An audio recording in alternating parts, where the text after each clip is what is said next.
Hola, ¿qué tal? Dios les bendiga. Me da muchísimo gusto estar con ustedes una vez más a través de este medio de comunicación. Y como siempre, bueno, pues dándole la bienvenida a este canal. Si le gusta, inscríbase y dele un like, por favor. Este es el propósito de este canal, llevar la palabra de Dios. Vamos a darle gracias a Dios para iniciar con nuestra clase. Jesús fuera de serie, Rey humilde. Señor, te damos muchas gracias por este momento tan precioso que nos permites poder expresar tu palabra, Señor, poder exponerla, Padre. Que tu Espíritu Santo, Señor, nos ilumine, nos dé sabiduría, nos dé ese poder para comprender tu palabra, pero sobre todo para ponerla por obra. Todo esto, Señor, te lo pido en el nombre de Jesús y que cada persona que se dispone a ver esta clase sea impactada grandemente.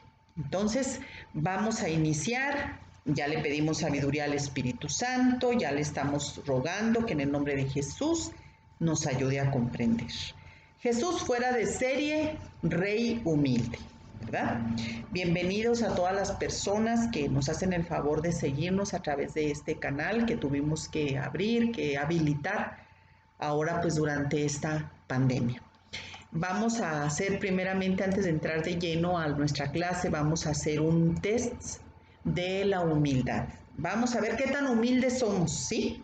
Si usted tiene una pluma o un cuaderno ahí, bueno, pues le recomiendo que a su consideración responda usted estas 6 preguntas que yo le voy a hacer. Y luego ya usted ya se podrá dar cuenta si es o no es humilde. Primera pregunta, cuando cometes una falta a alguien, ¿rápidamente pides perdón o se te dificulta? Cuando discutes, ¿te es fácil mantener la calma o te exasperas rápido? 3. Respecto a las amistades, ¿eres fácil de hacerlas o eres muy selectiva? 4. Cuando alguien te dice una verdad, ¿te molesta o te es fácil entender que es por tu bien? 5.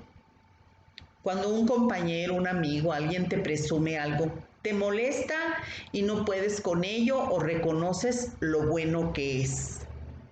Y 6. Al expresar tu opinión, ¿estás dispuesto a discutir hasta hacerla valer o estás abierto a aprender? Tú escribe allí, ¿verdad? Escribe allí cuál fue tu respuesta, porque esto es bien importante. La mayoría de las personas nos caracteriza la soberbia, el orgullo. Somos una raza caída, tenemos que entenderlo.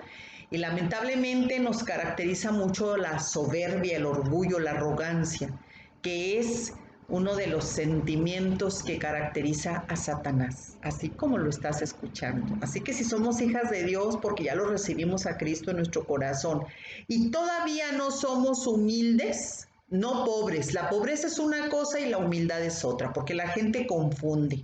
Oh, es que yo soy muy humilde. No, no, no, no. La humildad es es un sentimiento, es una virtud, ¿sí?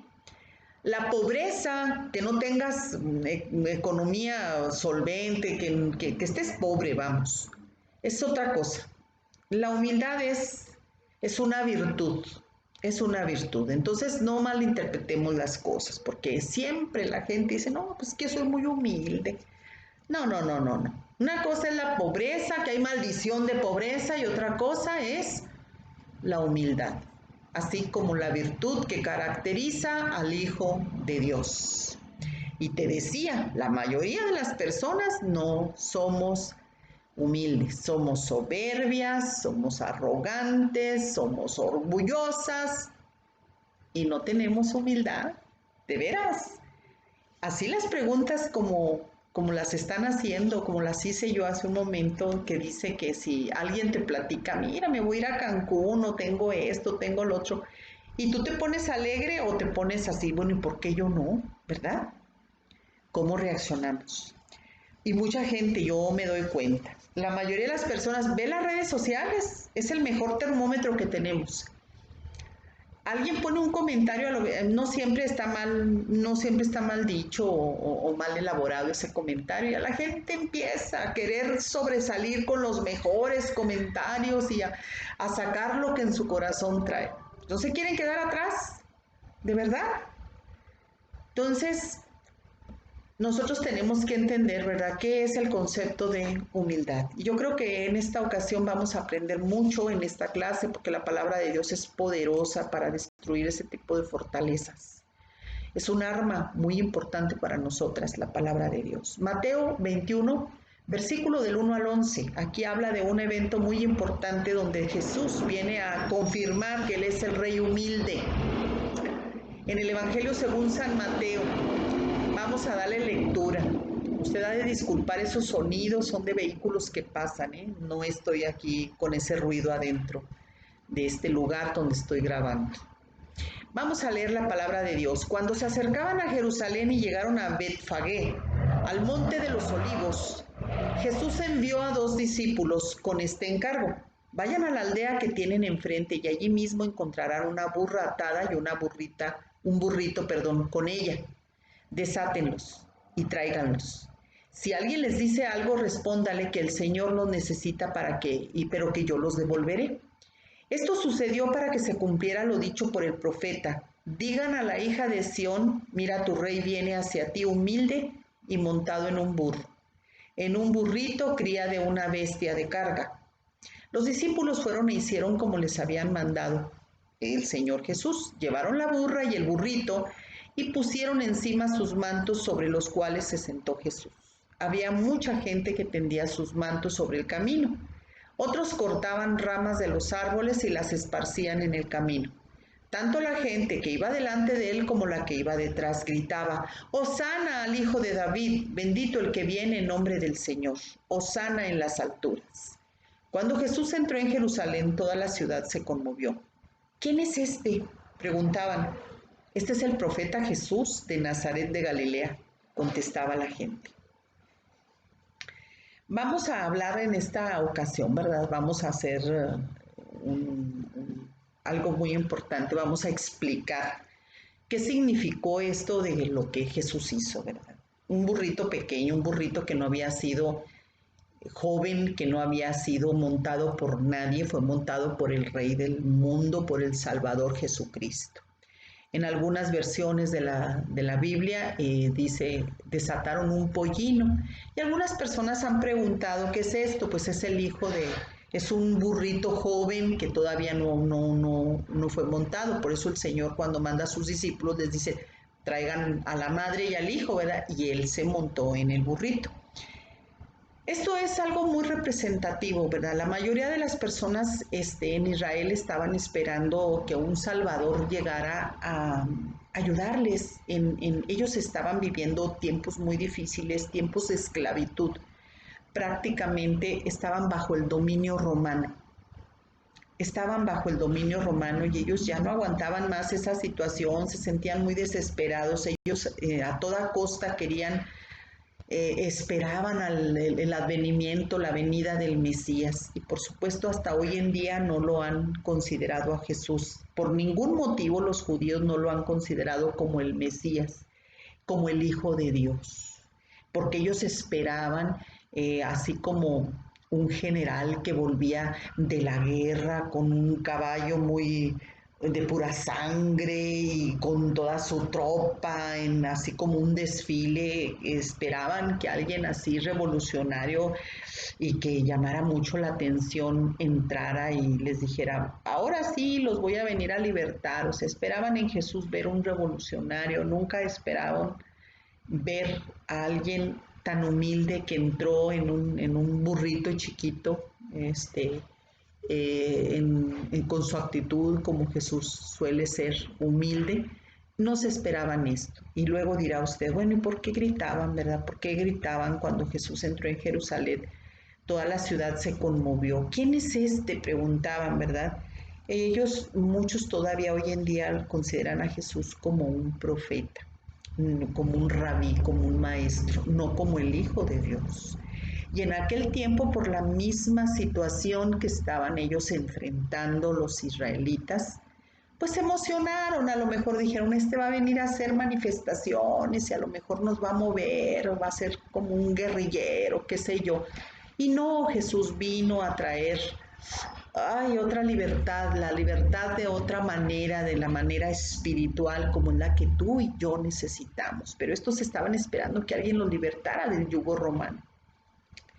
Y paradójicamente la misma gente que gritaba, bendito el que viene en el nombre del Señor, y Hosana en las alturas, era la misma gente que a los 3 días estaba gritando, crucifíquenle, crucifíquenle, ¿sí?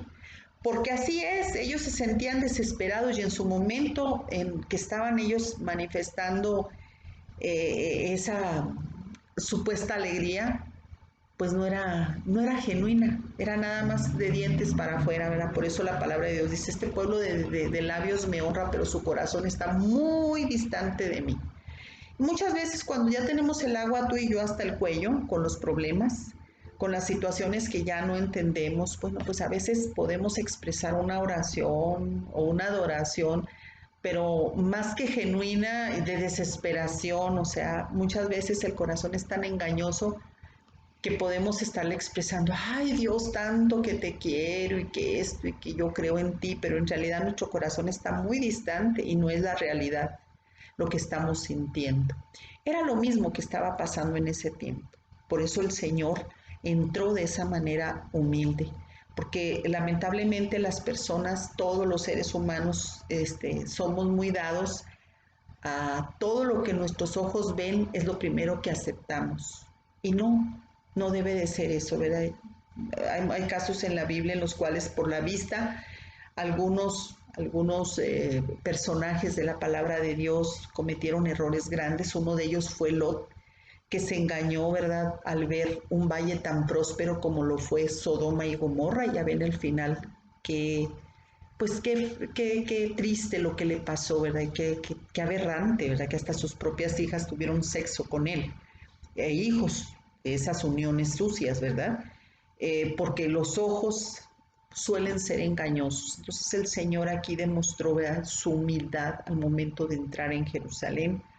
Estos se emocionaron y después demostraron su verdadera condición, diciéndole a Poncio Pilato, crucifícale.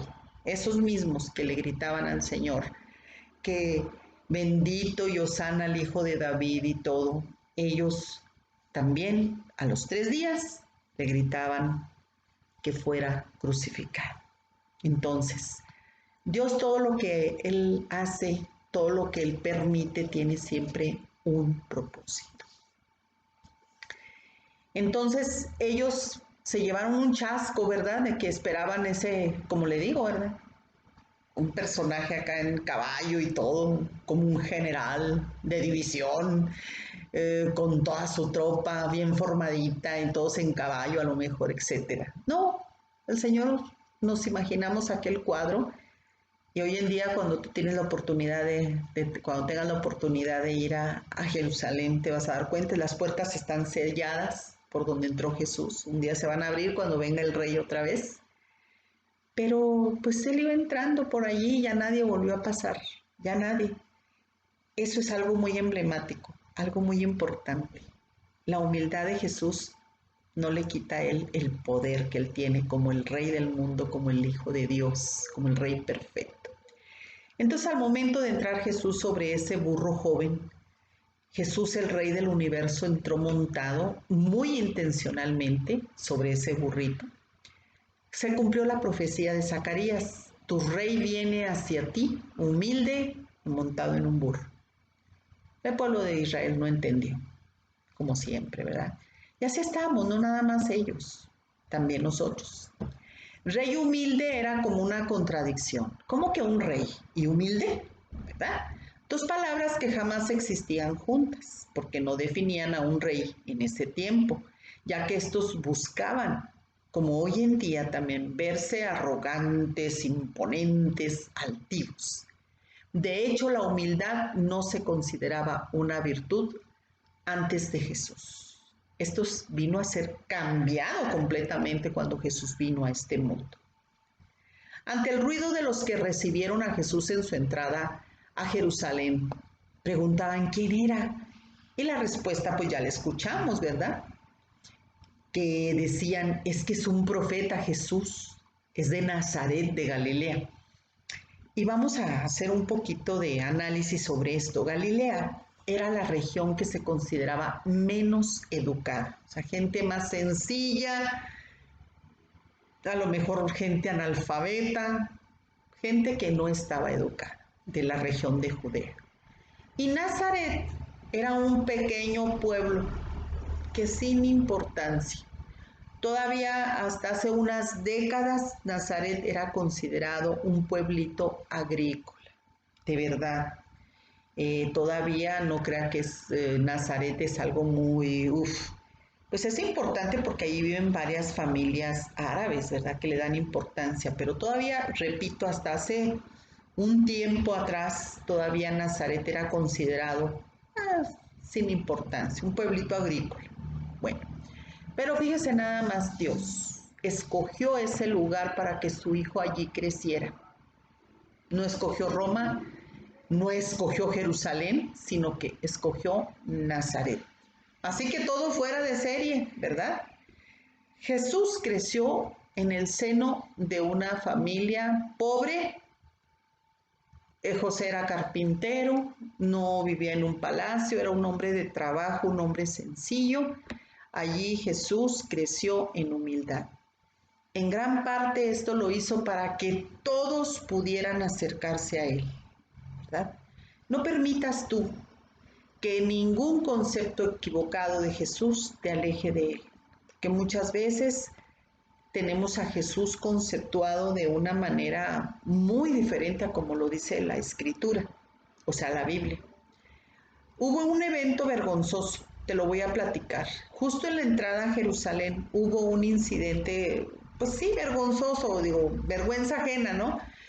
Porque dos discípulos de Jesús, uno llamado Juan y el otro Jacobo, le pidieron a Jesucristo estar en posiciones privilegiadas y hasta la mamá de ellos abogó ante Jesús. Ellos pedían estar uno a la derecha y el otro a la izquierda, o sea, estar allí en lugares importantes. Y la mamá también contribuyó para que Jesús considerara esto, ¿verdad? Dijeron, cuando estés en tu reino, pues yo quiero estar en el lado derecho y en el izquierdo. Y la mamá, sí, Señor, pues mira que acá y que allá. ¿Qué contesta Jesús? En Mateo 20, versículos 24 al 28 dice, cuando lo oyeron los otros 10, o sea, ya acuérdate que eran 12 discípulos, se indignaron contra los dos hermanos. Y Jesús los llamó y les dijo, ¿cómo ustedes saben los gobernantes de las naciones oprimen a los súbditos y los altos oficiales abusan de su autoridad? Pero entre ustedes no debe de ser así. Al contrario, el que quiera hacerse grande entre ustedes deberá ser su servidor. Y el que quiera ser el primero deberá ser esclavo de los demás. Así como el Hijo del Hombre no vino para que le sirvan, sino para servir y para dar su vida en rescate por muchos. O sea, lo normal en el mundo es buscar un lugar de privilegio y de autoridad, ¿verdad? Como en la política se le dice, pues andan atrás del hueso, ¿verdad? Sobre todo aquellos que andan atrás de los candidatos, dicen, pues si llega a ocupar cierto puesto, pues de seguro que me voy a llevar un huesito por allí. Así el mundo así se maneja, ¿verdad? Y todavía, pues, hoy en día, ¿verdad? Ya cuando están en ciertas posiciones, muchos abusan de su poder, es abuso de autoridad. Pero Jesús vino a traernos una contracultura, que nos sirviéramos los unos a los otros. Fíjese, el creador de todo el universo, de todo lo que vemos y de lo que no vemos, dijo que Él no vino a ser servido, sino Él vino a servirte a ti y a servirme a mí. Lo podemos ver dando atención e interés a todo tipo de personas, de verdad. Leprosos, marginados, acuérdense que los leprosos no podían acercarse ni siquiera a las inmediaciones de las ciudades, porque eran apedreados. Tenía la gente miedo a contaminarse con la lepra. Sin embargo, a Jesús, cuando aquellos leprosos se acercaron, yo me imagino imagino esa escena, ¿verdad? Con sus manos santas, sus manos divinas, no tuvieron el temor porque Él es Dios por sobre todas las cosas. Quiero ser limpio. Cuando le pidieron que ellos querían ser limpios de la lepra. ¿Recuerda usted aquel evento? Bueno.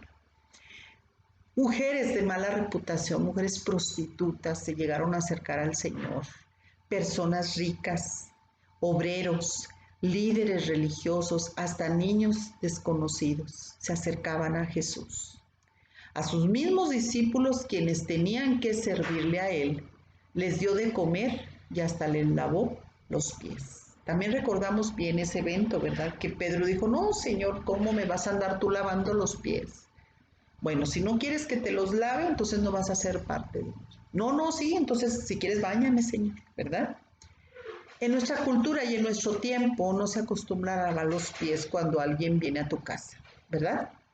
Podemos ayudar a lavar los platos, servir la mesa y un plato de comida a tu esposo, a tu familia.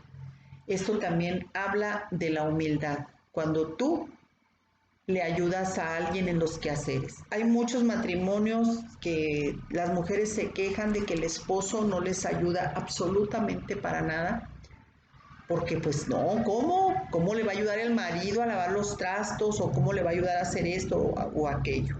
Sin embargo, es algo bueno que nosotros como seres humanos nos apoyemos unos a otros, en la familia también, ¿verdad? Vamos a tratar de apoyarnos como aquí lo estamos viendo en nuestra casa, podemos hacer actividades, sacar la basura, cargar los garrafones de agua, en fin, recogiendo, limpiando nuestros cuartos. Podemos hacer muchas cosas. Esto habla bien de nosotros. Esto es señal de humildad, de que no le estamos cargando la mano nada más a la mamá, a la ama de casa, a la persona encargada de los quehaceres domésticos, sino que nosotros también tenemos esa disposición de servir. No importa que tú seas un profesionista, no importa que tú seas hombre o que seas mujer, no importa nada de eso. Tenemos que ver el ejemplo de Dios, el ejemplo de Jesús, de cómo Él es humilde. En la iglesia todos queremos, ¿verdad?, estar en lugares destacados porque queremos figurar, queremos atraer la atención. A lo mejor no todos vamos a ser pastores, no todos vamos a estar en posiciones, para que todo el mundo te vea, pero sí podemos hacer muchas cosas y no quiere decir que no sean importantes. Todo tiene importancia dentro del cuerpo de Cristo, que es la iglesia. Entonces, nosotros tenemos que demostrar que queremos ser igual que nuestro Señor Jesucristo.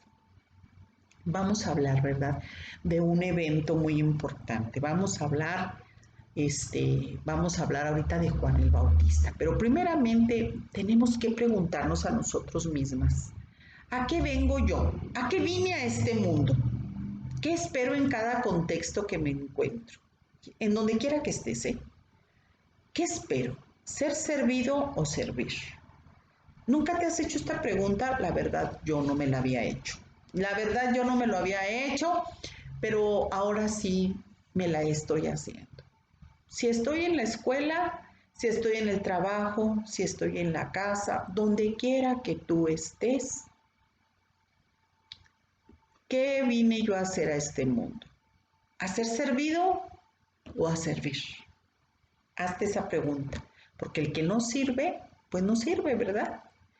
Vamos a hablar de Juan el Bautista. Era un profeta de mucho renombre en su tiempo, con el mayor número de seguidores.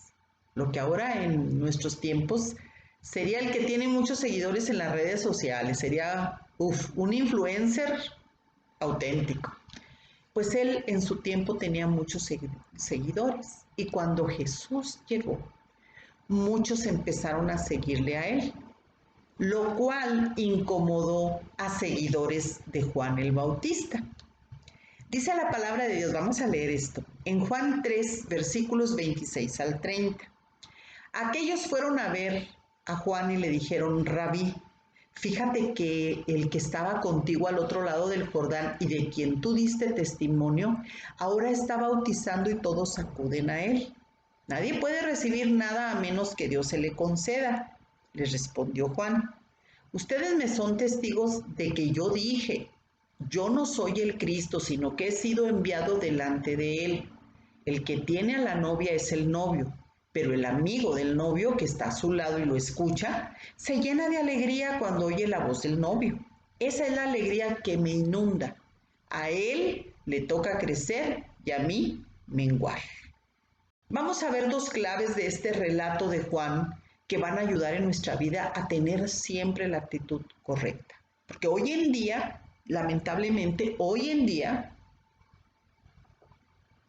muchas personas que son servidoras de Dios, llámese cantantes, llámese predicadores, etcétera, quieren que los reflectores sean para ellos y no para Dios, cuando es al revés. La gloria, los reflectores, quien debe de estar siendo exaltado, ¿quién es? Es Dios y no nosotros. Vamos a ver estas dos claves de este relato. Primero, ¿qué dijo Juan? Nadie puede recibir nada a menos que Dios se lo conceda. Debemos de recordar que todo lo que yo tengo, todo lo que yo soy, proviene única y exclusivamente de Dios y es por su gracia que yo lo tengo. Yo no merezco nada ni lo gané, entonces ¿por qué me tengo que creer? ¿Por qué tengo que ser soberbia o arrogante? Porque todo Dios me lo da. Pero tampoco, escuchen, los extremos no son buenos. Tampoco caigamos en el extremo del falso concepto de humildad y fingir que no hacemos nada bien, porque también caemos en un concepto de víctima, ¿sí? Nosotros tenemos que reconocer que todo lo bueno que sí hay en mí viene de Dios. En lugar de sentir arrogancia, debe de producirnos agradecimiento. Gracias, Señor, por todo lo que me has dado, porque me diste esto, gracias, Señor, y yo no lo merezco. Por tu matrimonio, por tus hijos, por tu vida, por tu salud, por tus talentos, por tu economía, por todo lo que Dios, que es bueno, darle gracias a Dios por todo, por todo. Y esto es bien importante, fíjate, esto es bien importante que nosotras le estemos dando gracias a Dios por todo, porque hay mucha gente que se mantiene quejándose. Sí, se quejan por esto, se quejan por aquello y no es correcto. Tenemos que estarle dando gracias a Dios por todo. Y nuestra vida va a cambiar, ¿verdad? Y me recuerda un pájaro pelón que un día estaba en medio del desierto y ya no tenía ni plumas. Y este pájaro, pues allí acostado en las calientes tierras, arenas del desierto, pues estaba sufriendo prácticamente, no era feliz porque no tenía nada. Y un día pasa un ángel y le dice, oye, ven, le dice, pregúntale a Dios que cuándo voy a ser feliz, ¿verdad? Pregunta. Y le dijo el ángel, sí, yo le pregunto, mañana te traigo la respuesta. Y el ángel fue y le preguntó a Dios, oye, dice el pájaro que cuándo va a ser feliz. Dile que nunca, dijo, que haga esta oración. Y ya le dice, ahorita te digo cuál oración. Y llega el ángel, dice, ay, cómo le digo al pobre pájaro lo que me dijo Dios, que no va a ser feliz? Se va a deprimir más. Dice, pero bueno, le voy a decir lo que me dijo después. Y le pregunta el pájaro, oye, ¿qué te dijo Dios? Dijo, mira, me dijo que hicieras esta oración. Gracias Dios por todo. Dale gracias a Dios por todo. Bueno, está bien. Y pasaron los días y dijo el ángel, dijo, bueno, dijo, yo voy a ir a ver cómo está este pájaro. Dijo, ¿qué le ha pasado? A lo mejor ya ni está, no sabemos. Y que lo va llegando, que lo va viendo cuando llega, lo ve ya con plumas y ya con comidita y con una porción de agüita, ya lo ve muy cambiado. Dice, oye pájaro, ¿qué te pasó? Mira cómo estás cambiado. Pues hice lo que Dios me mandó. Yo le doy gracias a Dios por todo, por todo. Por lo caliente de las arenas del desierto, porque no tenía agua, porque no tenía plumas, por todo yo le di gracias y mira, pues me está yendo muy bien. Ya se sentía muy contento el pájaro, pero el ángel se quedó ahí. ¿Y esto qué fue, verdad? No entiendo. Oye, Señor, ¿qué fue lo que pasó con el pájaro? Tú dijiste que no iba a ser feliz. Sí, yo te dije que no iba a ser feliz, pero también te dije que le dijeras, valga la redundancia, que hiciera esta oración. Gracias, Dios, por todo, por todo. Y eso fue lo que cambió su estado, el estado en el que aquel pájaro estaba. Entonces tenemos que nosotros darle gracias a Dios por lo que tenemos y hasta por lo que no tenemos y quitar de nuestras vidas esa arrogancia y siempre estar produciendo esa gratitud en nuestro corazón hacia Dios por todo lo que nos da, pero también por lo que no nos da. Ese es el detalle, ¿verdad? La segunda clave de esta porción de la palabra de Dios. ¿Qué dijo Juan a sus discípulos? A él le tocó crecer y a mí menguar. Hay que mantenernos nosotros en ese enfoque de que Jesús sea el que brille más y nosotros menos. Si es por su gracia, debe de ser para su gloria. O sea, no es posible que hoy quiera yo acaparar la atención para mí en lugar de que Jesús sea exaltado a lo máximo, que Él sea glorificado en todo, porque Él es la estrella principal. Tenemos que entender eso y lamentablemente muchas personas, aún conocedores de la palabra de Dios, se les ha olvidado esto. Y quieren ellos el brillo para ellos, ¿verdad? Entonces Juan el Bautista entendió que su tarea era ayudar a la gente a acercarse a Jesús, o sea, preparar el camino. Y eso mismo es la tarea de todos nosotros, menguar para que Él crezca. Pero por mucho más Jesús nos pone el máximo ejemplo, siendo y viviendo como un rey humilde. En Filipenses 2, versículos 5 al 11, Pablo lo describe así. La actitud de ustedes debe ser como la de Cristo Jesús, quien siendo por naturaleza Dios no consideró el ser igual a Dios como algo a que aferrarse. Por el contrario, se rebajó voluntariamente tomando la naturaleza de siervo y haciéndose semejante a los seres humanos. Y al manifestarse como hombre se humilló a sí mismo y se hizo obediente hasta la muerte y muerte de cruz. Por eso Dios lo exaltó hasta lo sumo y le otorgó el nombre que está sobre todo nombre, para que ante el nombre de Jesús se doble toda rodilla en el cielo y en la tierra y debajo de la tierra, y toda lengua confiese que Jesucristo es el Señor, para gloria de Dios Padre. ¿Cómo podemos doblegar nuestra tendencia natural a querer posiciones de privilegio por encima de las demás personas? Aún en nuestra propia familia, con esposos, hermanos, hijos, etcétera, ¿verdad? Nosotros tenemos que enseñarnos tenemos que aprender a ser humildes. Tenemos que entender que nos equivocamos, tenemos que entender que todo lo que Dios nos ha dado es por su gracia, es por su amor. Pero lamentablemente pues nos gana nuestra soberbia, nos gana el orgullo, ¿verdad? Para vivir diariamente por la gracia de Dios, debemos estar dispuestos a andar por el camino de la humildad. Pues como lo expresa Pedro en la primera de Pedro 5:5, da gracias a Dios, Dios da gracia a los humildes. Así lo dice. La palabra de Dios ofrece una enseñanza extensa sobre una vida de humildad. Además, en todas las escrituras nos encontraremos una percepción mejor de este término que el que se refiere a Jesús, el máximo ejemplo de humildad. Tenemos que recordar que a Jesús no le importó despojarse de su gloria como Dios que es, para venir a nacer en un sucio pesebre, para venir a andar en esos caminos polvorientos, para andar Él demostrando su amor, su benignidad ante todas las personas, ¿verdad? Jesús es nuestro máximo ejemplo de humildad.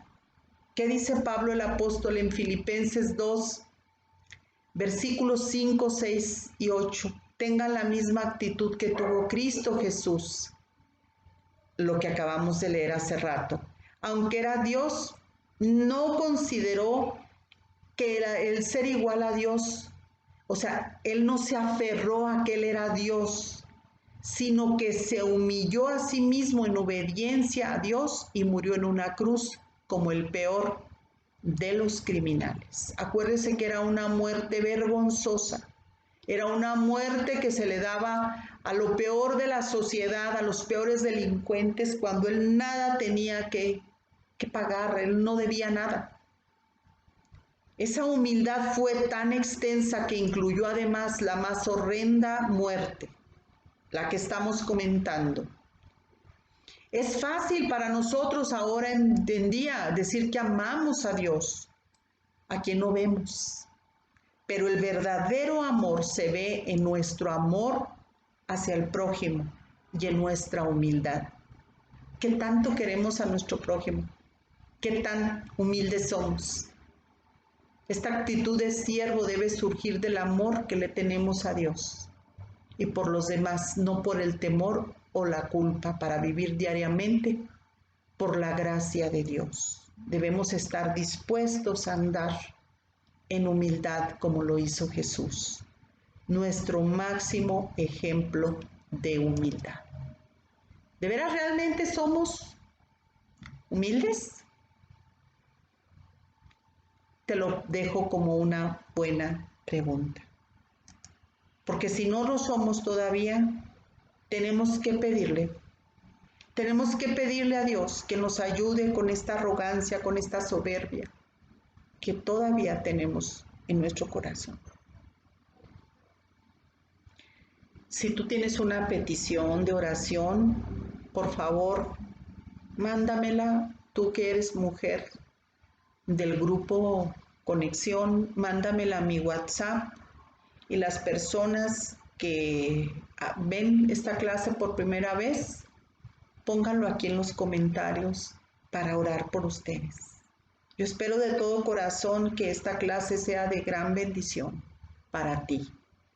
Y vamos a reconocer, es una grandeza importante, nos engrandece como seres humanos, el ser humildes.